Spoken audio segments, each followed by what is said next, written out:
એ પહેલાં આજે અન્ય કયા બ્રોકરેજ રિપોર્ટ આવ્યા છે એના પર એક વખત નજર કરી લઈએ. માહિતી સાથે સહયોગી તૃપ્તિ જોડાઈ ગયા છે. તૃપ્તિ, ખાસ કયા બ્રોકરેજ હાઉસની ક્યાં નજર આજે? નીરજ, હું 3 કાઉન્ટર્સ લઈ આવી છું. શરૂઆતનું સિપ્લાથી કરીએ છીએ. ખાસ કરીને 3 અલગ અલગ બ્રોકરેજ રિપોર્ટ આપણે સમક્ષ આવતા જોવા મળ્યા છે. HSBC તરફથી સિપ્લા માટે બાય રેટિંગ્સ છે.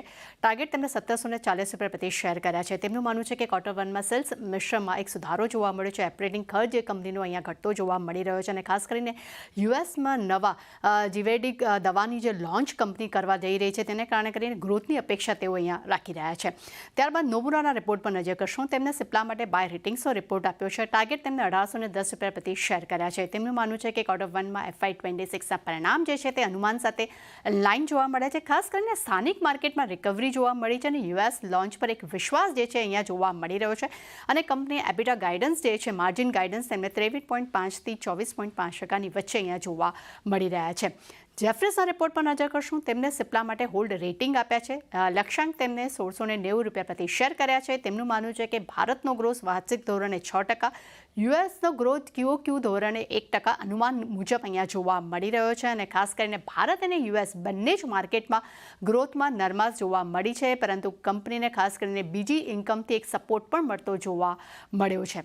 ત્યારબાદનું કાઉન્ટર છે શ્રીરામ ફાઇનાન્સ. HSBC તરફથી બાય રેટિંગ્સ રિપોર્ટ આપણે સમક્ષ આવતો જોવા મળ્યો છે. ટાર્ગેટ તેમને 730 રૂપિયા પ્રતિ શેર કર્યા છે. તેમનું માનવું છે કે સતત ક્વાર્ટર્સમાં કુલ સ્ટેજ 2 લોન જે છે તે અહીંયા 6 થી 9% વધતી જોવા મળી છે. ખાસ કરીને મેનેજમેન્ટની ક્રેડિટ કોસ્ટની ગાઈડન્સ જે છે તે કંપનીએ જાળવી રાખ્યું છે અને AUM ગ્રો જે છે અહીંયા આપણને યથાવત જોવા મળી રહ્યો છે. એટલે પોઝિટિવ રિપોર્ટ આપણે સમક્ષ આવતો જોવા મળી રહ્યો છે.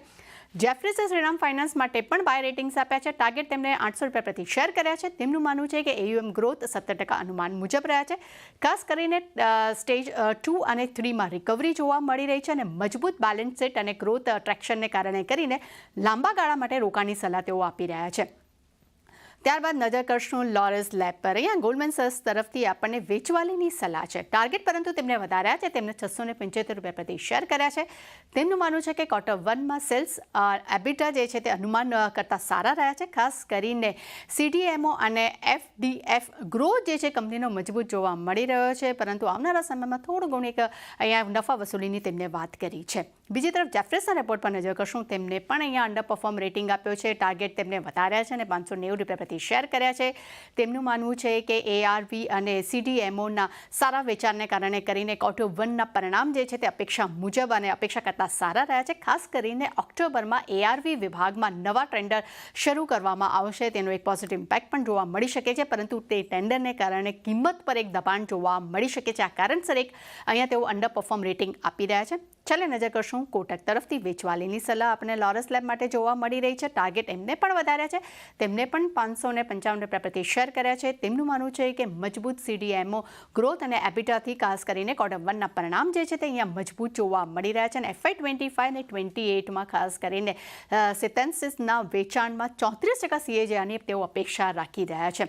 નો ડાઉટ આપણે જોઈ રહ્યા છે કે ખાસ કરીને લોરસ માટે ત્રણેય જ બ્રોકરેજ રિપોર્ટ તરફથી રેટિંગ આપણને નેગેટિવ મળી રહ્યા છે, પરંતુ ત્રણેય ટાર્ગેટ તેમને વધાર્યા છે, પરંતુ ઓવરઓલ તેમને આવનારા સમયમાં બિઝનેસમાં તેઓ જે રોકાણની જે વાત કરી છે તેનો ઇમ્પેક્ટ જે છે અહીંયા ખાસ કરીને એક નેગેટિવ ઇમ્પેક્ટ અહીંયા જોવા મળી રહ્યો છે. એટલે નીરજ, 3 રિપોર્ટ છે, ત્રણેય પર જ આજે ખાસ ફોકસ રાખવાનું રહેશે.